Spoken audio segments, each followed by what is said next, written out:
maintenance-free satisfaction. So, when installing our doors, the following sequence will help you every step of the way.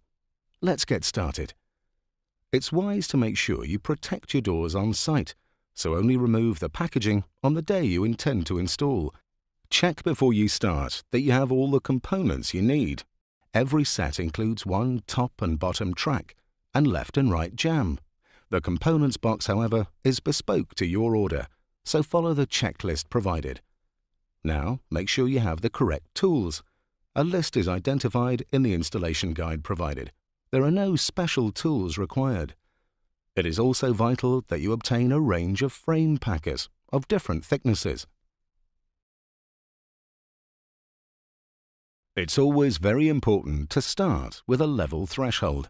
If the threshold is not level, lay the bottom track into position and insert the correct frame packers, spaced at a maximum of 500 mm apart along the length of the track until level.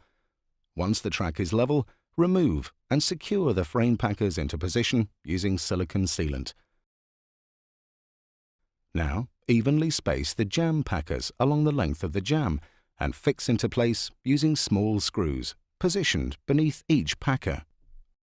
Next, lay out the complete frame, making sure all manufacturer's labels face upwards. Connect the jambs to the track using the 4 pre-installed connectors. Taking care to keep the frame as square as possible, lift it into the aperture and insert frame packers into both top corners between the top track and lintel to retain the frame in position. Again, using frame packers, centralize the bottom track in the aperture.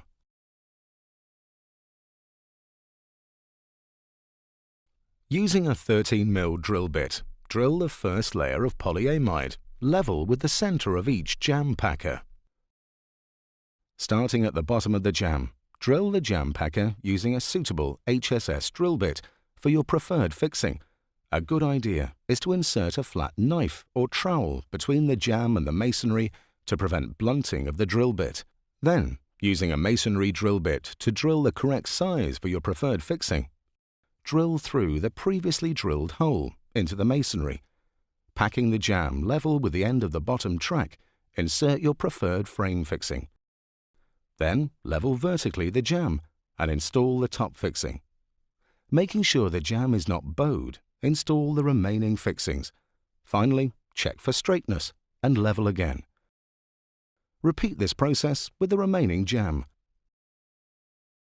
Set a pinch rod or measuring stick between the top and bottom tracks at each end of the frame. Using suitable frame fixings, fix the top track. Use your pinch rod or measuring stick to ensure the top track remains parallel to the bottom track. The top track fixings must be at either end, as well as at each door joint.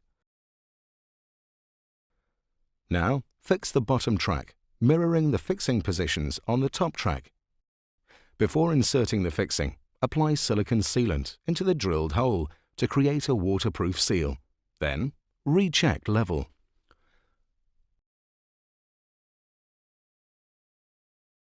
Install bottom carriage into bottom track through the pre-prepared opening. Then, install top carriage wheels through pre-prepared opening with thicker side of the wheel to the top. Install the top carriage and fork into the previously installed guide wheels.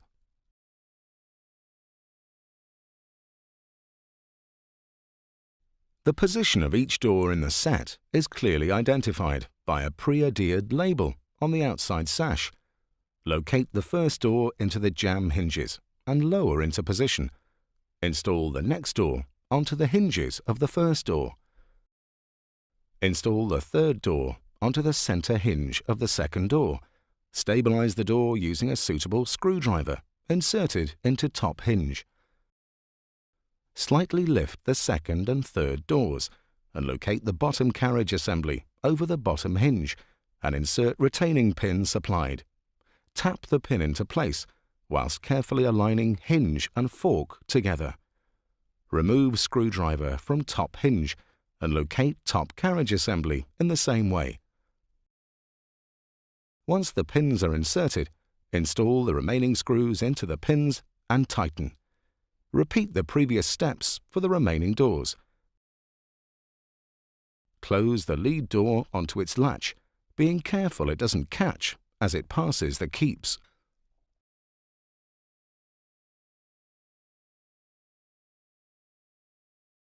Insert the lever handle with screws supplied, using a hand screwdriver so as not to damage the screws.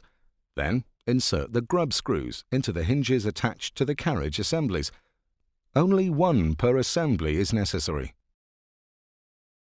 If the doors open outwards, fit the supplied D handle around the hinge above the slave handle.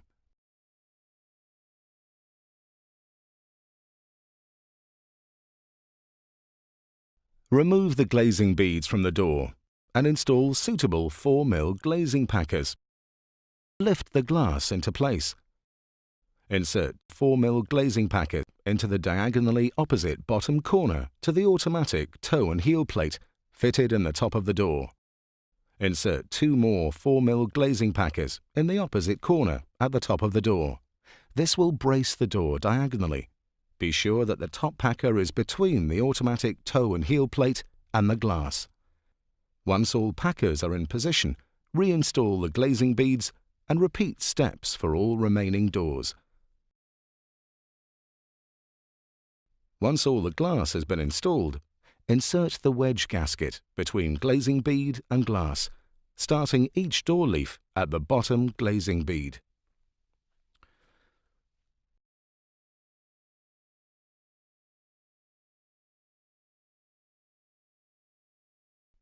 At this stage, it's important to make sure the toe and heel of each door is correct, so all doors sit level. If adjustment is necessary, insert a 4mm Allen key into the top of the door and rotate clockwise until the desired level is obtained.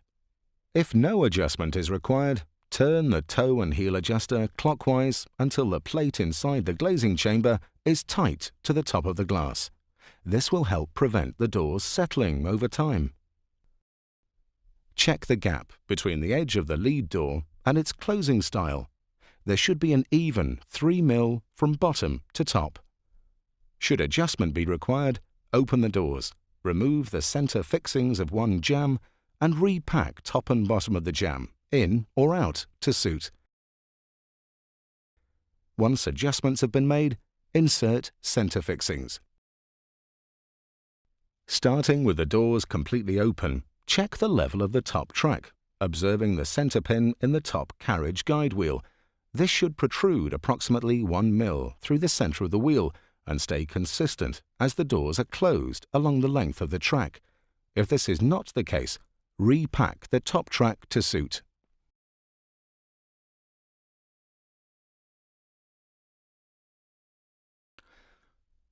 Position the two halves of the keep between the lead door and its adjoining door so that the lever handle does not come into contact with the adjoining door. Use a pencil to mark this position. Using a 3.5mm drill bit, drill a hole in the top of the lead door where marked and fix the magnetic keep in position and install cover plate. Carefully place the two halves of the magnetic keep together and open the lead door back against its adjoining door to locate the second half. Mark and fix into position as before.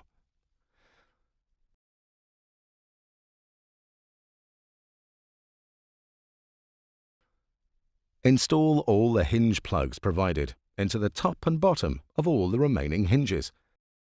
Insert the screw caps provided into the fork pins on the top and bottom carriage assemblies. Insert the fixing plugs provided into the 13mm holes drilled in the jambs. Finally, we recommend expanding foam is used in all four sides of the outer frame.